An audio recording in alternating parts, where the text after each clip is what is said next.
धर्मस्वरूपिणे अवतार वरिष्ठाय रामकृष्णाय ते नमः। এটা স্বামী বিবেকানন্দের স্বরচিত মন্ত্র।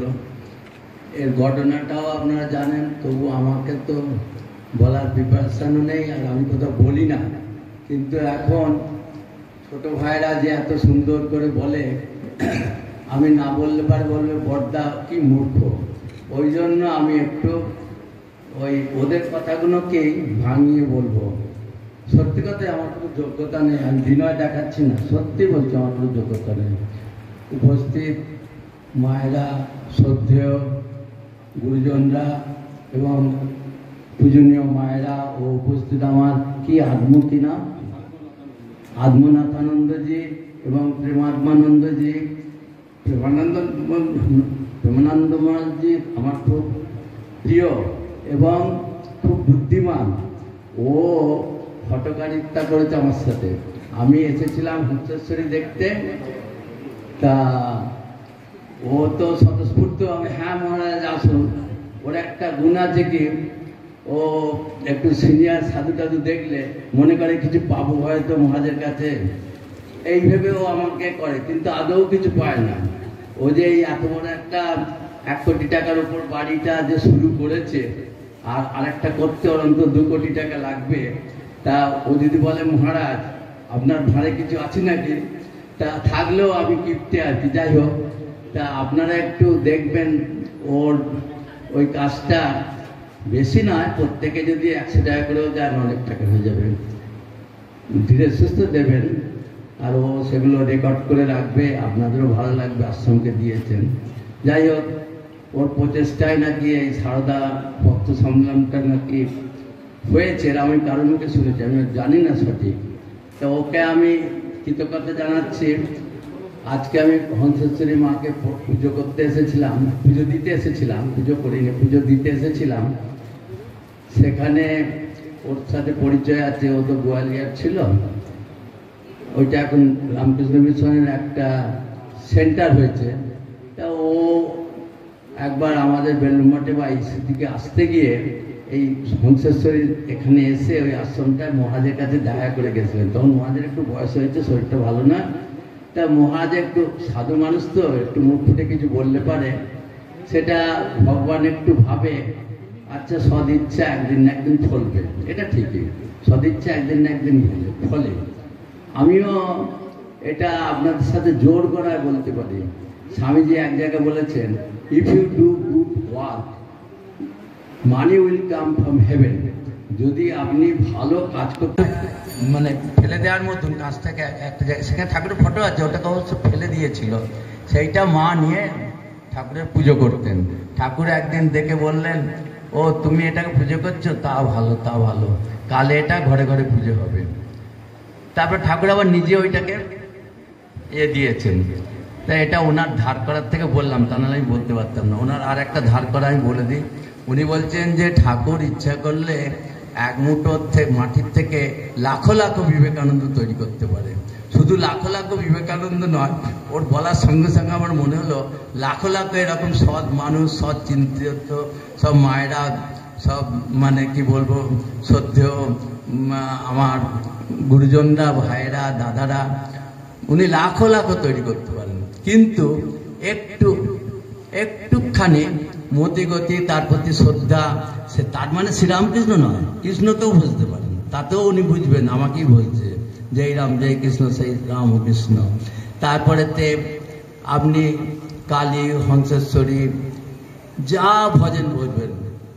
আমরা বেশিরভাগ মায়েরা বেশিরভাগ একটু বালগোপাল খুব পছন্দ করেন, নারুগোপালকে, তাকেও ঠাকুরকেই ডাকা হবে। ঠাকুর কিন্তু সব সাধনা করেছেন, এগুলো গল্প করতে গেলে অনেক বড় হয়ে যাবে, আর গল্প আমরা শুনবেন না, কারণ মহারাজ খুব বলবেন মহারাজ খুব চালু, এইসব দিয়ে সময়টা কাটিয়ে দিচ্ছে। আর আমাকে তো সময় তো দেওয়া হয়নি, আমি তো সময়টা ওদের কাছ থেকে চেয়ে নিচ্ছি। ওরা মনে মনে ভাবছে মহারাজ যদি 1 মিনিট বলে ভালো হয়, কিন্তু আমার 5 মিনিট হয়ে যাবে প্রায়। যাই হোক, আপনাদের কথা আপনাদের বলছি, এই যে আত্মনাথানন্দজি বললেন ঠাকুর ইচ্ছা করলে তিনি লাখ লাখ যেমন বিবেকানন্দ তৈরি করতে পারেন, তেমন তিনি ইচ্ছা করলে তাঁর কাজ তিনিই করে নেন। আমরা মঠ মিশনে সবসময় মাথায় রাখি তাঁর কাজ তিনি করাচ্ছেন, এটা আমরা সব সময় মাথায় রাখি। কেউ বলে না যে আমি ওই কাজটা করলাম। যে মনে মনে বলবে আমি এই বাড়িটা করে দিয়েছি, বা পরমানন্দজি বলবেন যে আমি এই চারতলা বাড়িটা করেছি, তখনই ওর কাজ থেমে যাবে। ঠাকুর করাচ্ছেন, এটা জানতে হবে। অহংকার তিনি একদম পছন্দ করেন না। তিনি চান শুদ্ধ মন, শুদ্ধ বুদ্ধি আর সরলতা, এই তিনটে থাকলেই হবে। ঠাকুর অত্যন্ত সোজাভাবে অনেকগুলো সহজ সহজ কথা দিয়ে বলেছে। আমি মোটেই আর প্রিপারেশন নিয়ে আসিনি, আমি জানতাম না। এটা আমার হয়তো কপালে, হয়তো সৌভাগ্যই বলবো, ঠাকুরের কথা শুনতে এসে ঠাকুরের কথা বলছি। তাই ঠাকুরের দু তিনটে বাণী বলার পরে আমি আরেকটু অল্প কথা বলে শেষ করব। আচ্ছা, যেটা আমাদের আত্মানাথজি বললেন যে ঠাকুর চলে যাওয়ার পরও মা কেন ছিলেন, বললেন উনি যে মাতৃভাব জগতে রাখার জন্য তাকে রেখে গেছিলেন। আর এই ঘটনাটা আমরা জানি, কাশীপুরে যখন তিনি শয্যাশায়ী শেষ নিঃশ্বাস ত্যাগ করবেন, সব অবতারদেরই দেহের রোগ কোনো অবতারদের ছাড়েনি, ঠাকুরকেও ছাড়েনি। আপনারা কৃষ্ণকেও দেখুন, তারও সেই ব্যাধের তীরে মরতে হয়েছে। রামচন্দ্রকে দেখুন, তারও সেই অবস্থা হয়েছে। ঠাকুরেরও ক্যান্সারে অবস্থা, কিন্তু মনটা কিন্তু শরীরের দিকে তার থাকেনি। এটা ঠিক। এটা হচ্ছে ভগবানকে ডাকলে পরে একটা আমরা দেখেছি, এটা সত্য কথা।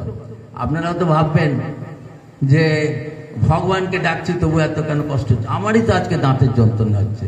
বেশ ভালো মন্দ আমাদের পরমানন্দ মহারাজ ভালো ব্যবস্থা করেছিলেন, কিন্তু আমি কোনো রকমভাবে খেয়েছি। তবে স্প্রাইটটা খেয়েছি, কারণ ওটা দাঁতে চিবোতে হয়নি বলে। যাই হোক, তা আমি বলছি যে মা যখন কাশীপুরে ঠাকুরকে শয্যা ওই ঠাকুরের সেবা করছেন, ভগবানের সেবা করছেন, আর মা কে? ঠাকুর যাকে মানে কি বলবো, কালী রূপে ফলানি কালী পুজোর দিন মাকে পুজো করেছে, এটা আপনারা সবাই জানেন। আর সংক্ষেপে বলাই ভালো, কারণ আমাদের জ্ঞানী মহারাজরা খুব পড়াশোনা করেন, তো আমাকে বলে মহারাজ আপনি একটা কথা নিয়ে খুব অনেক করে বলছেন, আর ওদেরকে বেশ ওরা মাথা নাড়ছে, আপনি মনে করছেন খুব উৎসাহ দিচ্ছে। আদৌ নয়, মাথা নেড়ে বলছে কতক্ষণে আপনি শেষ করবেন। যাকে ঠিক আছে। তা ওইভাবে ঠাকুর মাকে বললেন, যখন মা দুধ নিয়ে এসেছে, দুধের বাটি নিয়ে, তখন বলছেন যে দুধটা খেয়ে নাও। দুবার তিনবার বললেন, কিন্তু ঠাকুর অন্তর্যামী জানেন, তবুও অন্যমনস্ক, দুধটা খেয়ে নাও না। বলছে ঠাকুর যেন সেদিকে শুনছেই না। বলছেন কলকাতার লোকগুলো এরকম কষ্ট পাচ্ছে, না রকম কামনা বাসনা মোহতে, তা তুমি তাদের জন্য কিছু করবে না?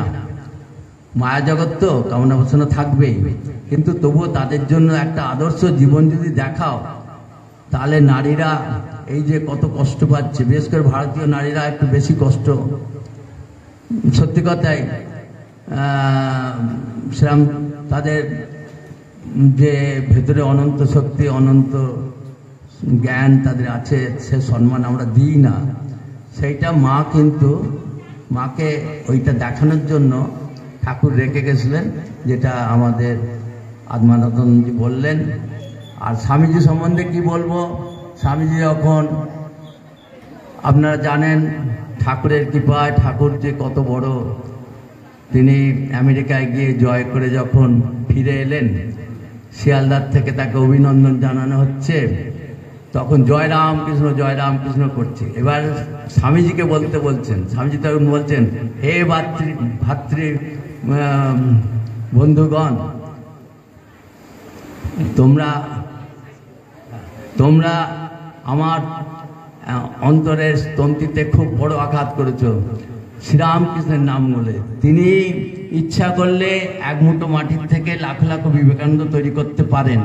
তিনি আমার কি বলবো, এত বড় তিনি একজন মহান, যে মহাপুরুষের কথা বলেছ, আজও পৃথিবীতে আসে এরকম মহাপুরুষ আসেনি, আর আসবেও না। তিনি আমার পরমার্থ শ্রীরামকৃষ্ণের কথা বলেন। যাই হোক, এসব কথা আর বলবো না, আপনারা তাদের প্রতি শ্রদ্ধা রাখুন, সব হয়ে যাবে। আর বলার শেষে বলছি ভগবান লাভ অতি সোজা, সত্যি অতি সোজা, কোনো কঠিন কাজ নয়। ঠাকুর বলেছেন দুবেলা একটু ভক্তিভাবে ডাকতে, তাও যদি না হয় সকাল সন্ধ্যে, তাও যদি না হয় তাকে সবার সময় একটু ডাকতে, আর যদি সম্ভব হয় ওই একটু নির্জনে থাকা, ঘরে বনে কোণে বা নির্জনে কোথাও থাকা, আর একটু সরলতা থাকলেই হবে। এই তিনটে জিনিস থাকলে ভগবানের কৃপা আসবে। ভগবান কৃপা লাভ করা মানেই ভগবানকে লাভ করা। আমি এবার শেষ করছি। আমি মানে কি বলেছি নিজেও জানি না, পরে এরা বকুনি দেবে, তা আমি তবুও, আপনারা বকুনি দেবেন না জেনে বলেছি। সুতরাং আমি এখন রাখছি, আপনাদেরকে কৃতজ্ঞতা ধন্যবাদ জানিয়ে।